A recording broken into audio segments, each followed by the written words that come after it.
The Great Deception. In the vast expanse of the Galactic Archives on Centauri Prime, archivist Zixlora hunched over her holo display, her 6 eyes squinting at the ancient data scrolling past. Her tentacles twitched with excitement as she pored over the records, searching for any overlooked details about the legendary species known as humans. For centuries, humans had been nothing more than a footnote in galactic history, a curious anomaly that had flashed briefly across the cosmic stage before vanishing without a trace. Most considered them a cautionary tale, a prime example of a species that had destroyed itself through its own hubris and aggression. Zixlora, however, had always been fascinated by the myths surrounding humanity. Their purported resilience, their adaptability, and their inexplicable ability to defy the odds had captured her imagination since she was a young scholar. Now, as the head archivist of the most comprehensive database in the known galaxy, she had made it her life's work to uncover the truth about this enigmatic species. As she delved deeper into the archives, cross-referencing data from thousands of sources, something caught her attention. A discrepancy in the timeline of humanity's supposed extinction. It was subtle, easily missed by less meticulous researchers, but to Zixlora's trained eye, it stood out like a supernova in an empty void. "Computer," she called out, her voice trembling with anticipation. "Analyze the radiation patterns from Sector 9843 during the period of human extinction." The computer hummed to life, its processors working at lightning speed to compile the requested data. After a few moments, a holographic display materialized before Zixlora, showing a complex graph of energy signatures. Analysis complete, the computer intoned. Anomalous radiation patterns detected, consistent with theoretical models of primitive faster-than-light travel. Zixlora's heart raced. Could it be? Had humanity not perished as everyone believed, but instead found a way to escape their doomed homeworld? She spent the next several cycles buried in her research, piecing together fragments of data from across the galaxy. Slowly, a picture began to emerge, one that challenged everything the galactic community thought they knew about humans. Scattered reports of unidentified vessels at the fringes of known space, unexplained technological leaps in isolated colonies, myths and legends from dozens of worlds that spoke of godlike beings descending from the stars, bearing an uncanny resemblance to the descriptions of humans in the ancient records. As the evidence mounted, Zixlora realized she was sitting on a discovery that could shake the foundations of galactic society. But she also knew the dangers of such knowledge. There were those who would stop at nothing to keep the truth buried, to maintain the status quo that had kept the galaxy in a fragile balance for millennia. With trembling tentacles, she encrypted her findings and sent a coded message to her most trusted colleague, Vreskar, a seasoned cynoanthropologist stationed on a remote outpost at the edge of charted space.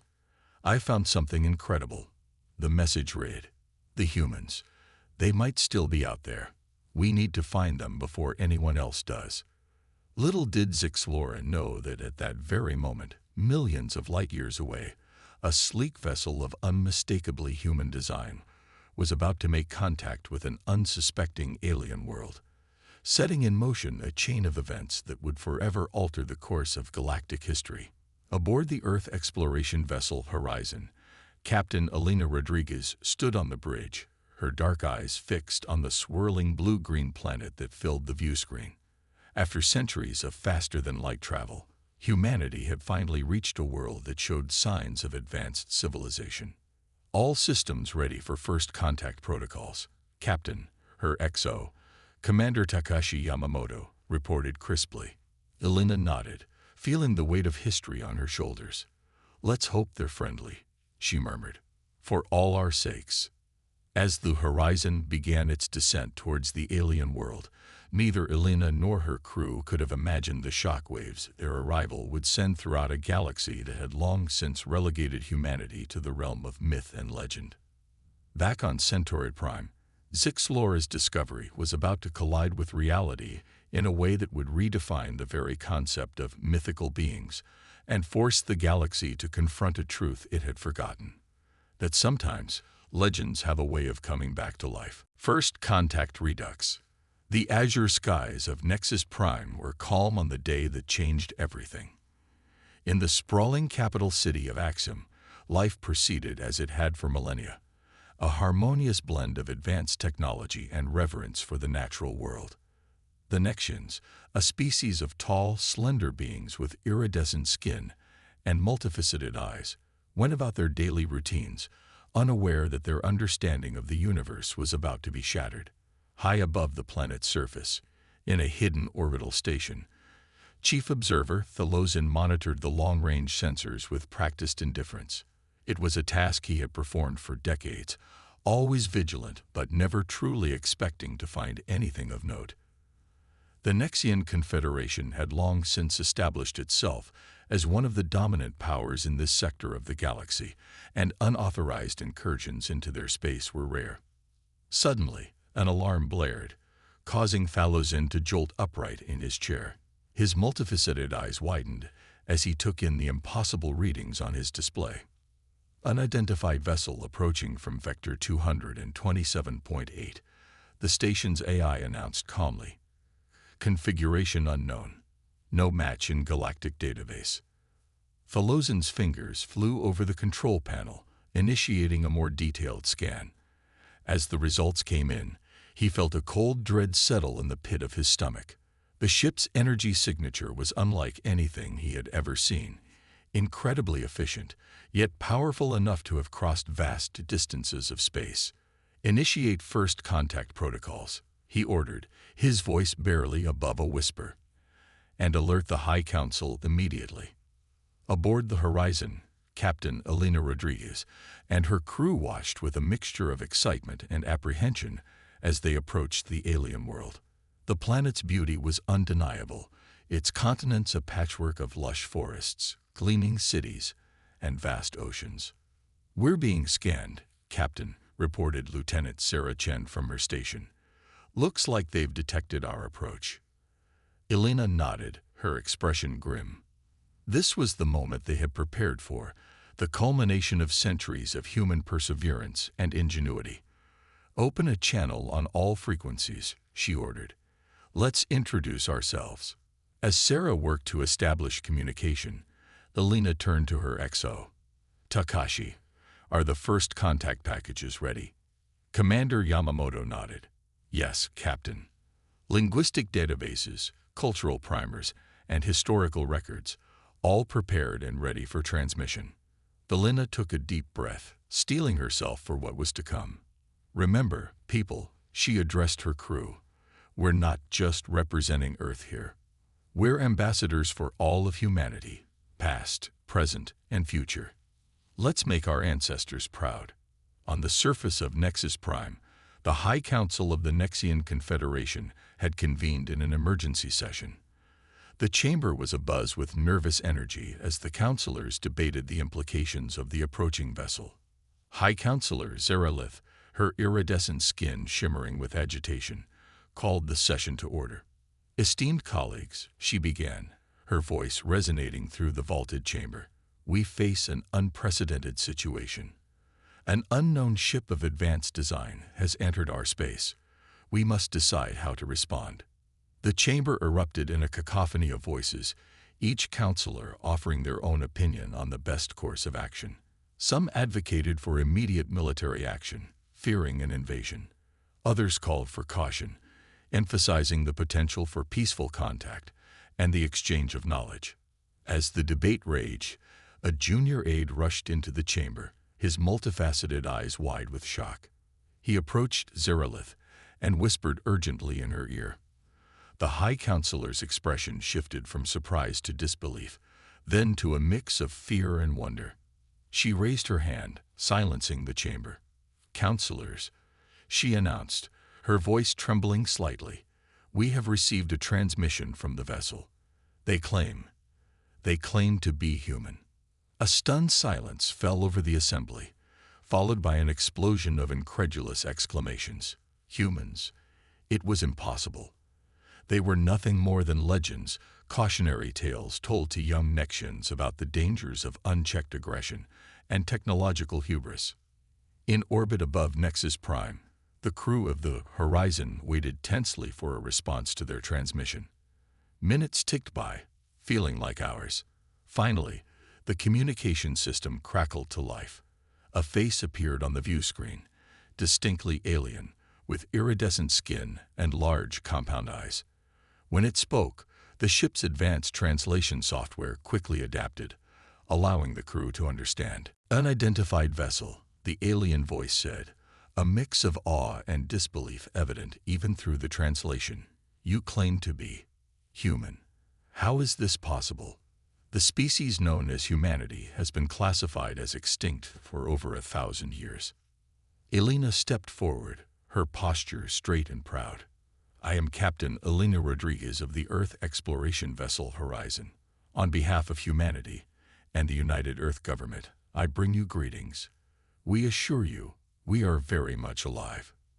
She paused, allowing her words to sink in before continuing. We understand our appearance may come as a shock. For centuries, we have rebuilt, recovered, and explored the stars in secret. Now we seek to rejoin the galactic community and forge new bonds of friendship and cooperation. The alien on the screen, who introduced himself as High Counselor Zeralith, seemed to struggle to process this information. Captain Rodriguez, Zeralith said slowly, your arrival has significant implications for our understanding of galactic history. We request permission to send a delegation to your vessel for verification and preliminary discussions. Elena nodded solemnly. We would be honored, High Counselor. We come in peace and look forward to learning about your people. As the communication ended, Elena turned to her crew, seeing her own mix of emotions reflected in their faces. They had trained for this moment, but the reality of it was overwhelming. Well, she said with a wry smile, it looks like the galaxy isn't quite ready for humanity's return. But ready or not, here we are. Let's show them what humans are really made of. As the Horizon prepared to receive the Nexian delegation, news of humanity's reemergence began to spread across subspace channels. On countless worlds throughout the galaxy, beings of all species reacted with shock, disbelief, and in some cases, fear. In her office on Centauri Prime, Archivist Zixlora received an urgent message from her colleague Vreskar. As she read the report of humanity's return, her tentacles trembled with a mixture of vindication and trepidation. Her discovery had been right, but now a new question loomed. How would the galaxy react to the return of a species that had passed into legend? The stage was set for a new chapter in galactic history, one that would challenge long-held beliefs, upset delicate political balances, and force every spacefaring civilization to reevaluate their place in the cosmos. Humanity, long thought lost to the ages, had returned to the galactic stage, and nothing would ever be the same again. Galactic upheaval. The news of humanity's return spread across the galaxy like a shockwave, rippling through subspace channels and setting every world abuzz with speculation, fear, and wonder. On countless planets, in space stations, and aboard starships, beings of all species struggled to come to terms with the implications of this unprecedented event. On the bustling trade world of Zalthor, a Gathran merchant named Kix-Era sat in a crowded spaceport bar, her 4 eyes fixed on the holoscreen displaying the latest news. The patrons around her, a diverse mix of species from across the sector, watched in stunned silence as footage of the human ship Horizon played on a loop. It can't be real, muttered a Voraxian freighter captain, his scales bristling with agitation. Humans are just stories told to scare hatchlings. They can't actually exist. Kix-Era turned to him, her voice low and filled with a mixture of awe and concern. Real or not, the Nexian Confederation has confirmed their existence. And if it's true, everything changes. Across the galaxy, governments scrambled to respond to the situation. Emergency sessions were called, military alerts were raised, and diplomats worked tirelessly to formulate strategies for dealing with the long-lost human species. In the Grand Assembly Hall of the Galactic Concord, the loose coalition of spacefaring civilizations, that had maintained a fragile peace for centuries. Representatives from hundreds of worlds gathered for an emergency session. Ambassador Drellickson of the Ardulan Collective, current chair of the Concord, called the session to order. The chamber, normally a model of decorum, was filled with a nervous energy that threatened to boil over at any moment. Esteemed colleagues, Drellickson began, his crystalline form shimmering under the chamber's lights, we face an unprecedented situation. The species known as humanity, long thought extinct, has re-established contact with the galactic community. We must decide how to proceed. The chamber erupted into chaos, with dozens of representatives clamoring to be heard. Some called for immediate diplomatic outreach, eager to learn from a species that had achieved the supposedly impossible feat of surviving their own extinction.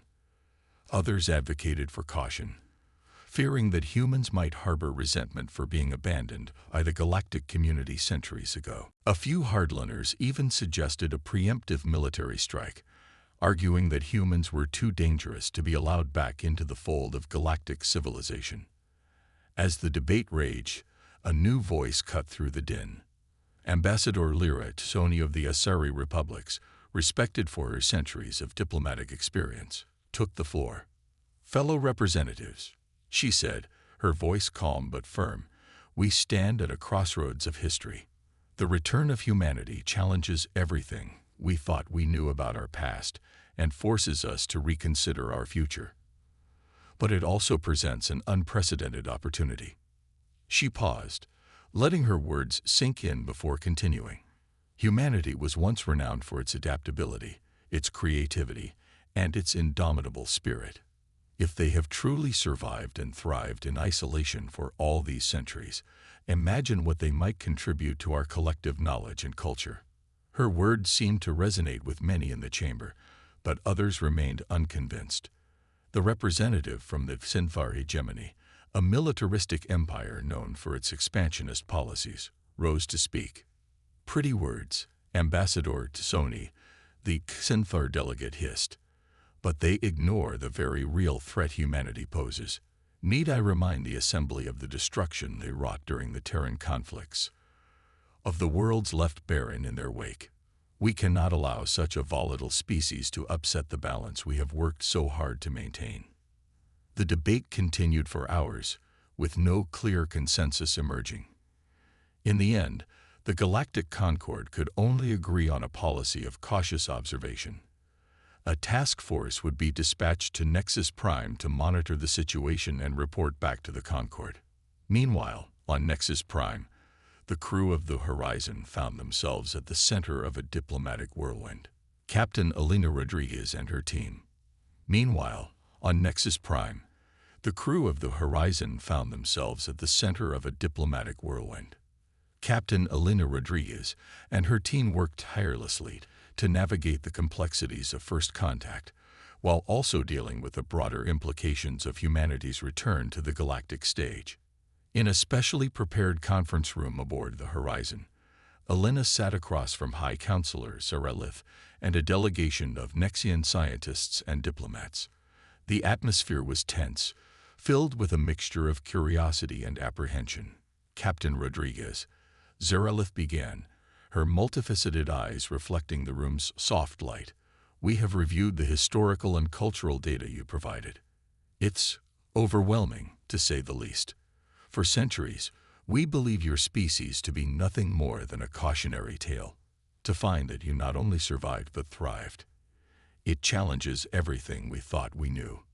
Elena nodded, understanding the magnitude of the situation. "We understand the shock our appearance must have caused. Humanity has spent centuries rebuilding, exploring, and preparing for this moment. We come not to disrupt, but to rejoin the galactic community as partners and friends." A Nexian scientist, introduced as Dr. Kellickson, leaned forward, his iridescent skin shimmering with excitement. "Captain, the technological advancements evident in your ship alone are staggering. Your method of faster-than-light travel, your energy systems, they're beyond anything in our current understanding. How did you achieve all this in isolation?" Elena smiled, recognizing the familiar thirst for knowledge that had driven humanity's resurgence. Necessity, Dr. Kellickson. When we realized the extent of the damage to Earth and the abandonment by the galactic community, we had a choice: perish or adapt. We chose to adapt, to innovate, to push the boundaries of what we thought possible. As the meeting continued, discussion ranged from technology exchange to cultural integration. The Nexians were particularly fascinated by human art and music, elements of culture that had evolved in isolation for centuries. However, not all the questions were easy to answer. A Nexian diplomat named Vextor raised a point that Elena had been dreading. "Captain, while we are thrilled at the prospect of peaceful exchange, we must address the scared worlds. The devastation left in the wake of the Terran conflicts still shapes much of our galaxy's politics. How can you assure us that history will not repeat itself?" Elena's expression grew solemn. "The Terran conflicts are a dark chapter in our history, one we have spent centuries coming to terms with. The humanity that stands before you today is not the same as the one that waged those wars. We have learned, grown, and vowed never to repeat the mistakes of our past. We seek not conquest, but cooperation." As the diplomatic dance continued on Nexus Prime, the ripples of humanity's return spread ever wider. On distant worlds, long-dormant contingency plans were dusted off and reevaluated. In hidden military installations, weapon systems were brought online, their targeting systems updated with long-obsolete data on human physiology and technology. In the shadowy corners of the galaxy, where information was the most valuable currency, a new gold rush began. Everyone wanted to know more about these humans, these living legends who had cheated extinction. Spies were dispatched, hackers set to work, and 1,000 plots began to unfold. On the desert world of Erekis VII, in a hidden sanctuary of the enigmatic Zor Collective, the Speakers of Truth convened an emergency session. These beings, revered across much of the galaxy for their supposed ability to see beyond the veil of time, struggled to make sense of humanity's unexpected return. Speaker Xandrath, eldest of the collective, addressed his brethren. "The threads of fate have been rewoven," he intoned, his voice resonating with otherworldly harmonics. "The return of humanity was not foreseen, not even by us. The future is now shrouded in uncertainty." As the speakers debated the implications, a young acolyte named Zara dared to speak up. "Perhaps," she suggested, her voice trembling with a mix of fear and excitement, "this is the great catalyst we have long awaited, the event that will either usher in a new age of enlightenment or plunge the galaxy into chaos." Back on the horizon, Captain Elena Rodriguez stood at the viewport in her quarters, gazing out at the swirling blue-green world of Nexus Prime. The weight of responsibility pressed heavily upon her shoulders. She knew that every word, every action taken by her and her crew would shape humanity's place in this new galactic order. A chime at her door interrupted her thoughts. "Enter," she called out. Commander Takashi Yamamoto stepped in, his face etched with concern. "Captain, we've just received a priority transmission from Earth. The United Earth government has convened an emergency session. They're considering revealing the locations of our colony worlds." Elena's eyes widened in shock. Such a move would leave humanity vulnerable, exposed to potential threats from a galaxy that was still coming to terms with their existence. But it could also be seen as a profound gesture of trust, a step towards true reintegration with the galactic community. "Thank you, Takashi," she said, her mind racing with the implications. "Prepare the senior staff for a briefing. We need to discuss our next move carefully." As Yamamoto left, Elena turned back to the viewport. The vast expanse of space stretched out before her, filled with untold wonders and dangers. Humanity had survived extinction, rebuilt from the ashes, and now stood poised to reshape the very fabric of galactic society. Whatever came next, one thing was certain. The age of myths was over. Humanity had returned to claim its place among the stars, and the galaxy would never be the same again. The human advantage. As news of humanity's return continued to ripple across the galaxy, the crew of the Horizon found themselves thrust into the center of a complex web of galactic politics. Captain Elena Rodriguez and her team quickly realized that their status as living legends could be both a blessing and a curse. In the weeks following first contact with the Nexians, delegations from dozens of species arrived at Nexus Prime, each eager to establish relations with the long-lost human race.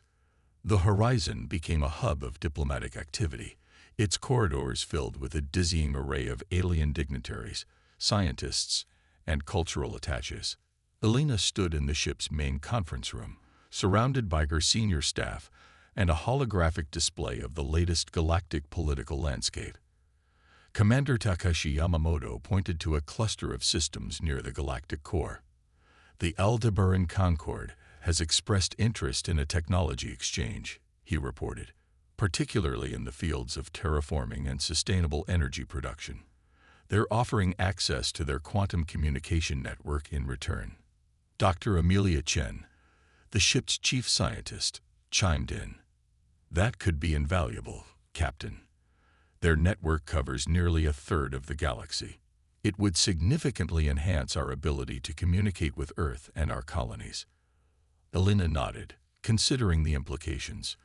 And what about the Zor Collective? Have they responded to our invitation? Lieutenant Sarah Chen shook her head. No official response yet, Captain. But our intelligence suggests they're deeply unsettled by our return. Apparently, their supposed ability to foresee major galactic events didn't account for humanity's survival. A wry smile tugged at Elena's lips. Well, I suppose we've always had a knack for defying expectations. All right, let's prioritize the Aldebaran proposal for now, but keep channels open with the Zor. Their influence in the Outer Rim could be crucial for our long-term plans. As the meeting continued, Elena couldn't help but marvel at the strange position humanity found itself in. Their very existence challenged the established order of the galaxy, and that uncertainty created opportunities. In the following months, humanity began to leverage its unique status to navigate the treacherous waters of galactic politics. Their advanced technology, developed in isolation for centuries, became a valuable bargaining chip. Many species were eager to trade for human innovations, offering resources, political support, and access to ancient knowledge in return. But it wasn't just technology that made humans valuable.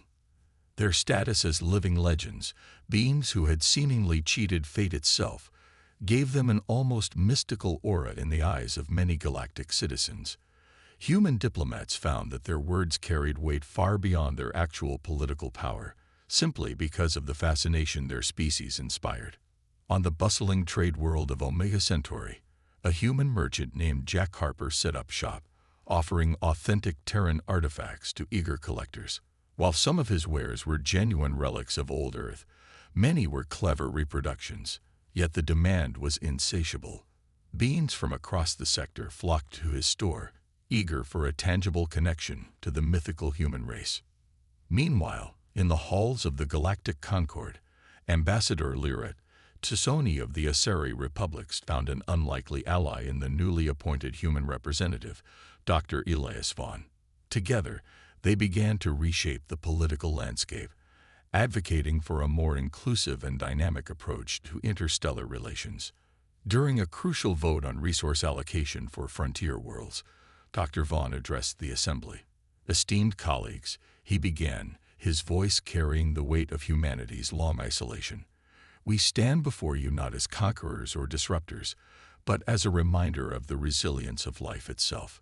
Humanity's return offers us all a chance to reassess our place in the cosmos, to reach beyond the boundaries we've set for ourselves. His words, backed by the implicit promise of human technological assistance, swayed many undecided voters. The motion passed, allocating significant resources to worlds that had long been neglected by the galactic mainstream. But not everyone was pleased with humanity's growing influence. In the shadows, old fears and resentments began to stir. On the fortress world of Karshan, home to the militaristic hegemony, warhawks saw humanity's return as a threat to their dominance.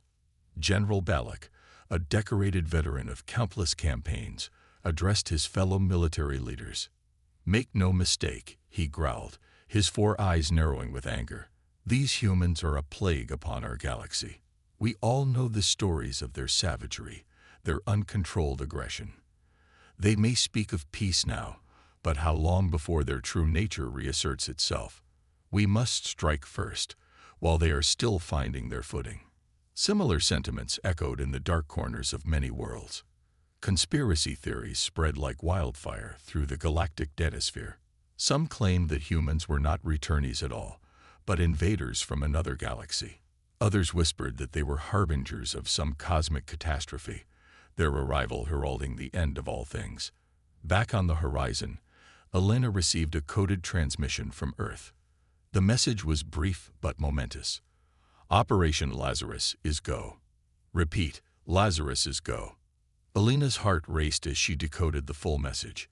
The United Earth government had made its decision. They were going to reveal the locations of humanity's hidden colonies and outposts, extending an open hand to the galactic community in a gesture of radical transparency. It was a risky move, one that would expose humanity to potential threats. But it was also a powerful statement of trust, a clear signal that humanity was committed to full reintegration with galactic society. As Elena prepared to make the announcement to her crew and their alien guests, she felt the weight of history on her shoulders. Humanity had survived extinction, clawed its way back from the brink, and now stood ready to reshape the galaxy. The human advantage was not just in their technology or their mystique. It was in their adaptability, their creativity, and their indomitable will to survive against all odds. As they stepped onto the galactic stage once more, humanity was ready to show the cosmos what they were truly capable of. The age of myths was over. The era of human resurgence had begun. A new era dawns. The revelation of humanity's hidden colonies sent shockwaves through the galactic community.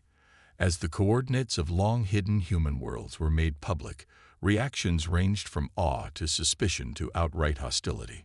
On Earth, now revealed to be a lush, terraformed world far from its original location in the Sol system, Chancellor Aria Zhang stood before the United Earth Parliament.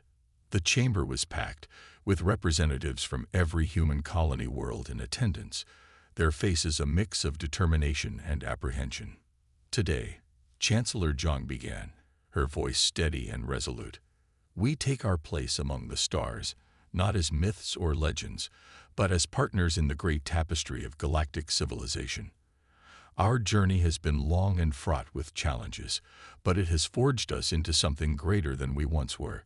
We extend our hands in friendship to all peaceful species, ready to share our knowledge, our culture, and our vision for a united galaxy."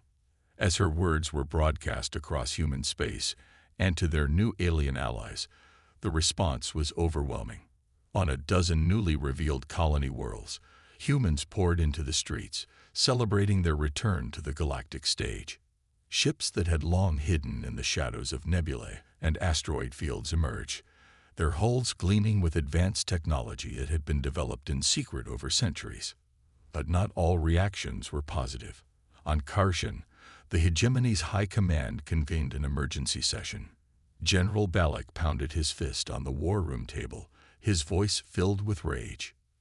"These humans mock us," he roared. "They hid like cowards for centuries, building their strength while we fought them extinct. And now they reveal themselves, flaunting their advancement and their numerous worlds.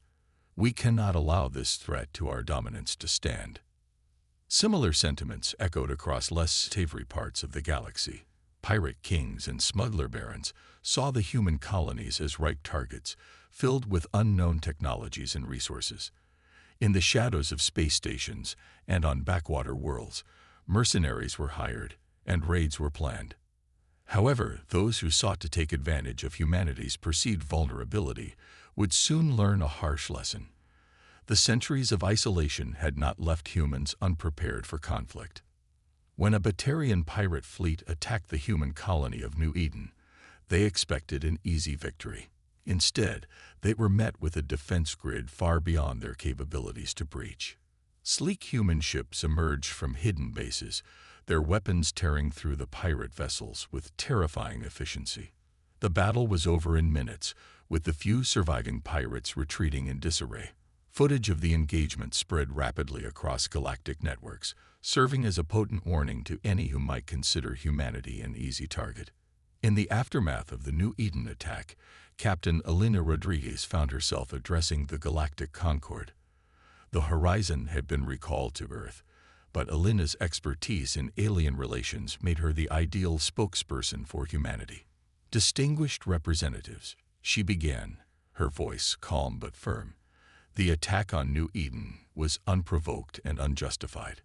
But let me be clear, humanity does not seek conflict. We defended our people, as any sovereign nation would. But our true desire is for peace, for cooperation, for the betterment of all sapient life in this galaxy. She paused, letting her words sink in before continuing. To that end, we propose the formation of a new interstellar body, not to replace the Galactic Concord, but to work alongside it. A coalition dedicated to scientific advancement, cultural exchange, and mutual defense. We call it the Terran Alliance, and we invite all peaceful nations to join us in shaping a brighter future for our galaxy. The proposal sent ripples through the assembly. Many species saw the potential benefits of aligning with humanity, eager to access their advanced technology and vast resources. Others were more cautious, wary of upsetting the delicate balance of power that had existed for millennia. In the weeks that followed, negotiations were intense. The Asari Republics and the Solarian Union were among the first to express interest in joining the Terran Alliance. The Turian hierarchy, while initially hesitant, eventually saw the strategic value in aligning with humanity. Even some unexpected parties showed interest. A delegation from the reclusive Rachni, a species long thought to be extinct, arrived on Earth seeking to open diplomatic relations. Their queen, communicating through a specially designed interface, expressed a deep fascination with human music and art. As the Terran Alliance took shape, humanity's influence grew. Human scientists worked alongside alien counterparts, tackling some of the galaxy's most pressing issues. On the desert world of Carrick, a joint human-alien team made a breakthrough in terraforming technology, offering hope to countless barren worlds. Human culture, too, began to spread across the stars. The long-isolated art, music, and literature of Earth found eager audiences among alien species. In the nightclubs of Omega, DJs spun remixes of classical human compositions alongside the latest alien beats. On Thessia, the Asari homeworld, a revival of Shakespearean plays became the latest sensation, with Asari actors donning elaborate costumes to perform Hamlet and Macbeth. But perhaps the most profound change came in the realm of philosophy and spirituality. Humanity's survival against all odds, their resurgence from the ashes of near extinction, sparked a galaxy-wide